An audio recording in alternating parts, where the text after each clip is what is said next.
എനിക്കിഷ്ടാവും എന്തായാലും. ഞാൻ സന്തോഷം ശരിക്കും പറഞ്ഞാൽ. ആവശ്യം കഴിഞ്ഞ ഉടനെയാണ് ഇത് സിനിമ വന്നത്. ആൻഡ് അത് കഥ പറഞ്ഞപ്പോൾ തന്നെ എനിക്കിഷ്ടമായി. സ്ത്രീക്കും പുരുഷനും ഒരേപോലെ രണ്ടുപേരുടെ വശങ്ങൾ നന്നായിട്ട് കേട്ടതും പുരുഷനെ കുറച്ചും കൂടി അവർക്ക് പ്രശ്നങ്ങൾ ഇത്രയുമൊക്കെ ഉണ്ട് എന്നുള്ളതും ഏതൊക്കെ തരത്തിൽ തെറ്റിദ്ധരിപ്പിക്കുന്നു അത് എന്നുള്ളതും നമ്മൾ ഇത്രയ്ക്കൊന്നും ആലോചിക്കില്ല. ഇപ്പോഴാണ് ഇത് കണ്ടപ്പോഴാണ് കുറേയും കൂടി അതിൻ്റെ ഉള്ളിലേക്ക് ഇറങ്ങാനും അറിയാനും പറ്റിയത്. ഒരുപാട് സന്തോഷം അതിന് നല്ലൊരു ക്യാരക്ടർ ചെയ്യാൻ പറ്റിയതും. ആസിഫ് അലിയുടെ കൂടെ തന്നെ 9ാമത്തെ പടം.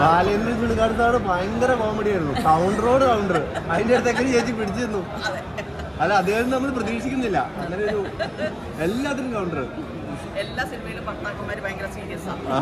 വളരെ സീരിയസ് ആയ കോമഡിയാണ്. അത് പറയുമ്പോ നമ്മൾ അറിയില്ലോ ശരിക്കും. അല്ലെ നമുക്ക് ചിരി വരും, പക്ഷെ അതിനെ കൗണ്ടർ ചെയ്ത് നിൽക്കാൻ പറ്റില്ല. റിയൽ ലൈഫിൽ ഭയങ്കര സീരിയസ് ആയിട്ടുള്ളവരാണ് വളരെ കോമഡി ചെയ്യാൻ പറ്റുള്ളൂ.